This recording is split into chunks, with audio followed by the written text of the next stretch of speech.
You guys are strong in certain states. Florida is not one that you have Not an at all. alliance with. Right. Why is that? Who knows? You know, accents, level of interest, whatever. Yeah. The two parts to Apollo, there's the national program and then there are state chapters of different sorts. We've just never gotten enough interest in Florida to do a state chapter. Right. But you could organize one, right to Apollo and say, yeah, we're ready to go. We want to put business, labor, enviros, and community groups, and people of color, and poor people, you know, which people often think of as one group. But you got to have business and labor and community. No, I heard, and it may just be a rumor, that the Apollo Alliance was involved in shaping the stimulus funds. Is that true? Did you? Certainly not in the way that Glenn Beck and other people who say that commonly mean. We weren't directly there with David Obey writing out, you know, what the American Recovery and Reinvestment Act would be. I wish I were, but you know, David didn't let me in the room. He's a retiring congressperson from Wisconsin, actually. But if you look at this, at the era, the American Recovery and Reinvestment Act, the stimulus part of it, and most of it was a very small stimulus, as you know. People talk about it as really big, but it was basically some aid to states, some extension on some social insurance stuff, a bunch of tax breaks, and then a little bit of stuff. Most of the little bit of stuff was stuff that Apollo had recommended, yeah.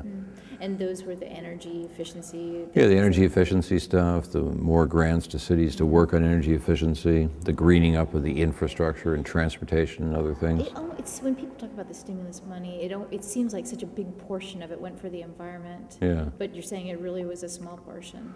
Well, the budget, the last federal budget showed substantial commitments on the environment and education. Like Department of Education got a huge amount of money. That was not the stimulus per se, though. The stimulus was a relatively small effort to put together, although you know, everyone says it's huge. It was actually quite small. You know, we'd lost about $1.2, $1.3 trillion in demand in the economy. And the stimulus, the discretionary part of it, the net discretionary part of it was, you know, maybe 150 billion max. Not a great deal at all. I personally have seen some positive impact from the stimulus funds, Yeah. and you probably have too. Sure. But most people, it's very negative opinion of the fund. They feel like there's been no effect. It hasn't created any jobs. It hasn't done what it was promised to do. Right. What are your thoughts on that? Well, they're wrong, but if you're underwater and you know, there's water over your head and someone raises you up a little bit, but you still don't have your nose above the water, it's not very gratifying to you. Basically reduced unemployment by 2 or 3 percentage points. It would be even worse now, but for the stimulus. But that's certainly no comfort to people who are, their houses are literally underwater. Nobody likes the TARP stuff particularly. That was pre-Obama, remember the financial deal?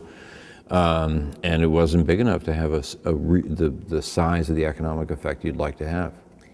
As far as the green jobs creation... But it wasn't a waste. They did not waste money. And it was reasonably well spent, with the exception, I think, of the tax stuff, which no one really believed in at the time it was offered. It was sort of offered as a political deal, and then, as you know, the Republican Party didn't cross the aisle at all in the House of Representatives. Well, since we're talking about politics, tell me about your party. My party? Yeah, so it's the new party? Oh, that hasn't existed for years. Oh, this is old stuff. Yeah, very old stuff, yeah. All right. I brought a case to the Supreme Court where I lost a couple of years before Bush v. Gore in 1997, where I was trying to get a certain electoral rule made legal, indeed, the availability of the rule mandated under the First Amendment. It's a rule that used to be all over in the U.S. in the 19th century. It was actually the basis of most of the third parties that were you know, widespread at that time, the post-Civil War, post-bellum parties. Grangers, Greenbacks, Free Soilers, Populists, etc., that you probably have heard of. And then it was generally taken away.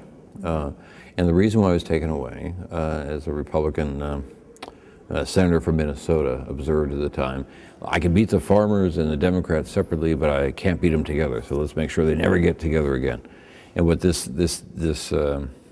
electoral device was, it was called fusion in the 19th century, and it allowed more than one line. It allowed you to run on more than one party line, with votes cast on either line. I guess that's the end of that. Start dancing. Well, it was good talking to you. with votes cast in any, you don't want to hear this stuff.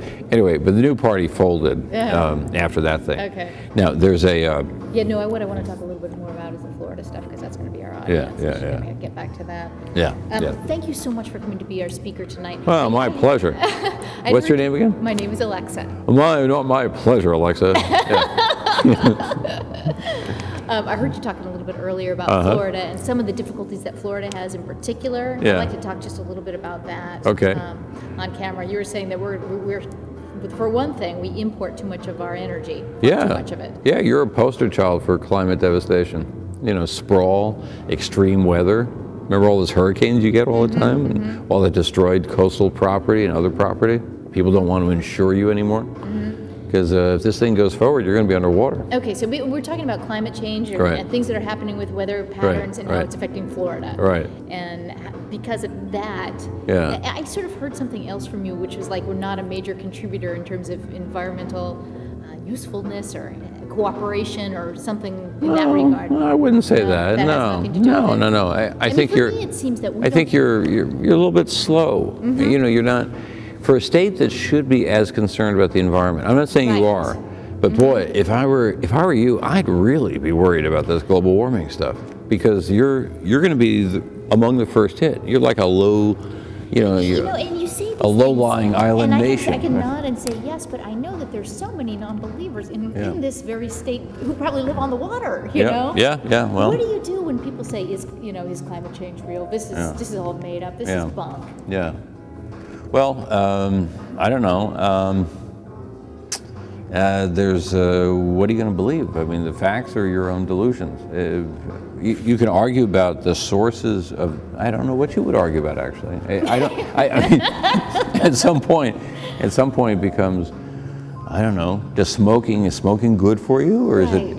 Can you prove that smoking will give you? When we finally get the general public to feel more on board instead of feeling like this is some political issue that they don't want to touch. Yeah. But how do you get to that point? But it's worse than that. It gets worse because the carbon stays in the air for a long time. So it's a very difficult issue to mobilize people around, because a lot of them are not going to be here when it's resolved. But I think it's pretty much scientific. I don't know anybody seriously who disagrees that if carbon in the atmosphere continues, and it's mostly now carbon. A lot of the other greenhouse gas stuff is, we've got reductions and we've sort of got it under control in certain ways. Any environmentalist would shoot me if I said that, but I'll say it anyway. So it's mostly carbon. I don't know any serious climate scientists, and I'm not talking about hippies here. I'm talking about serious physicists who thinks that you can go indefinitely at 500 parts per million or even 450 parts per million without serious, forcing effects on the atmosphere. I think it will. I think it's real. But I'm just telling you what you already know. But let's say you were totally persuaded.